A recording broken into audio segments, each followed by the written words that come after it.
Hello, unabridged burners and deathly followers. Hood himself here with our first of several God is Not Willing videos. I just received my copy, and I am basically going to be doing, I think, maybe a chapter by chapter run through. I'm going to try to keep this as spoiler free as possible, but given how difficult that often is, I'm just going to throw this out now. Spoiler warning, if you have not read at least the Backjacket, the Prologue, and the Epigraph to the Prologue, uh, or the Dramatis Personae as well, now would be the time to go. Sorry, but you can check back in once you are there. So, to begin, I'm going to go ahead and start with the Backjacket. First things first. There was one little detail that I really wanted to talk about, and that was basically in the description of some of the new gods that have cropped up in the wake of the final ending of the 10 big books. It did mention the Black Winged Lord as one of the new gods or people, a cult that has grown up around this character. And in the 10 big books, I do believe that the Black Winged Lord was Animander Rake, at least to the enclave of Tist Andi in Blue Rose. As a matter of fact, I believe Clip mentions several times that the Black Winged Lord is essentially Animander Rake. Now, moving forward, we have a new carrier of that mantle, and it is actually Coltane, which I think is really cool. I'm very interested to see where that goes and see how that plays into the events of this book. Now, moving on from the Backjacket description, I'm going to go ahead and get into a little bit of my own excitement here with the Dramatis Personae. So I know this is kind of nitpicking the little things, but oh boy, when I first read the Dramatis Personae was I giddy. Holy crap, old friends, a bunch of new friends, and I love, as I have mentioned in past videos, the Malazan military nomenclature. I love all the new Marine names. I love all the new Malazan military names that we get in the Dramatis Personae. I'm not going to mention any names in particular, especially the old friends, just because I'm trying to keep this as spoiler-free as possible, but those of you guys who have seen the Dramatis Personae know exactly who I'm talking about. There are at least two names in there that crop up in the 10 big books that I'm actually three, I believe, that I'm extremely excited to see again. All right, that's it for the Dramatis Personae. We're going to go ahead and move on over to the Epigraph, the little poem or excerpt that has been pulled from an in-book piece of writing. Actually, I believe it has been pulled from the Hanascordia Visions of the Last Prophet, the third Carson Apocrypha. And in my opinion, this little epigraph was the true reintroduction and kind of the setting of the stage for this book. It details a bit about the changes that have occurred to the landscape in terms of gods and such since the events that unfolded in the 10 big books. I'm going to get into a little bit more detail now, so if you really are still here, sticking around, even though you haven't read it, please get out now. So, the passage speaks of a figure that arises or is standing between two armies. Towering and obdurate, I believe, are two of the words it actually uses, which, again, just with those two words alone, heavily implies Karsa Orlong. It also makes mention of the face tattoo, the shattered visage or mien of Karsa. The figure, according to the writer, encompasses many contradictions. I'm not going to go into great detail with those, but that is something that I've noticed that in many books and or holy texts and stuff like that is a thing that is attributed mostly to gods. And so that's kind of the first little inkling and setup of Karsa being thrust into godhood that we really get.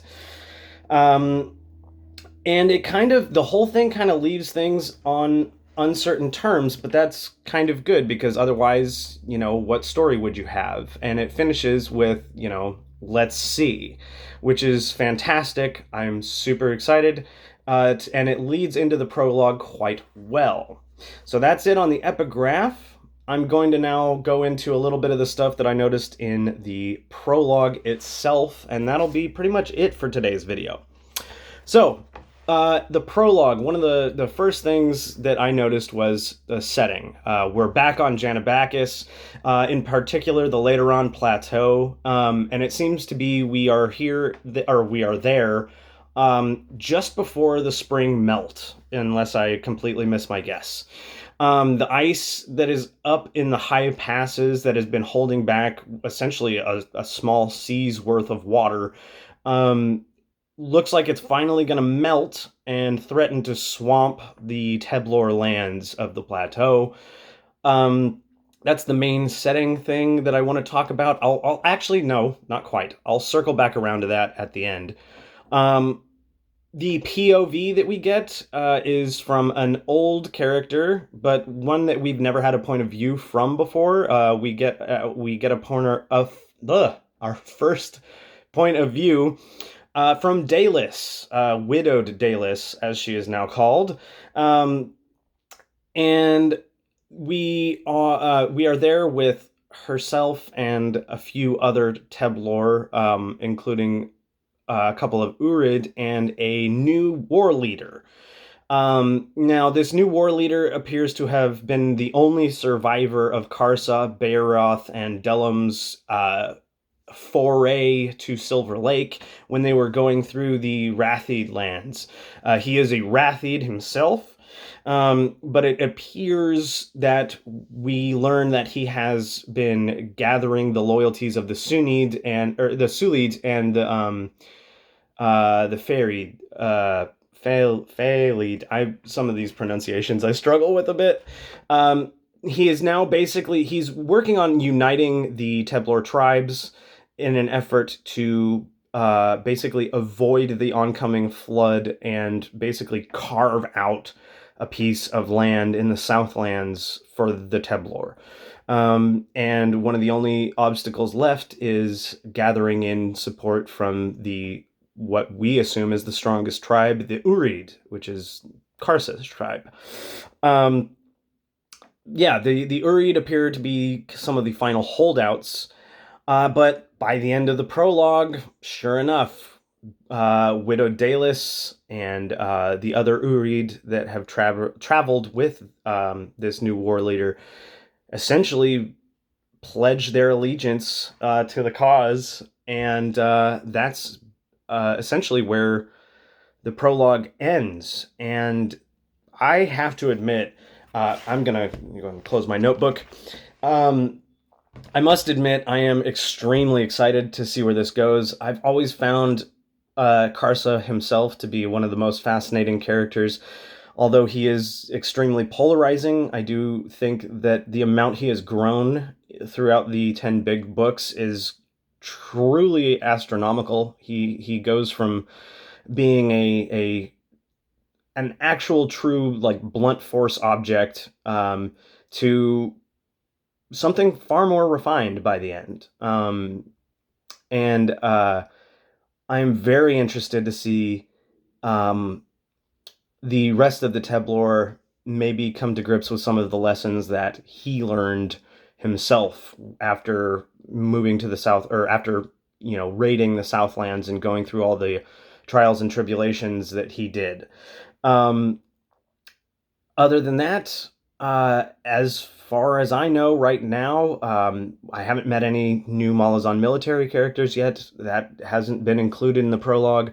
So that is actually, I'll be honest, some of my favorite stuff. Getting in with the Marines, the heavies, the banter, the camaraderie and family bickering and vibe that you get from the Malazan military.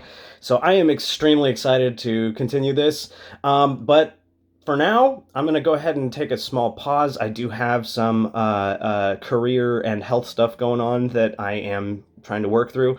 So my videos are going to be coming now, but they may be not quite as delayed as this one, but they're not going to be a weekly thing. So I appreciate all of your patience and support.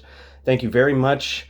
Don't forget to like and subscribe. And we're going to keep this thing rolling with the Epigraph and Chapter 1 in our next video. So get ready for some more God is Not Willing content coming down the chute. And other than that, have a wonderful day. And we'll see you next video.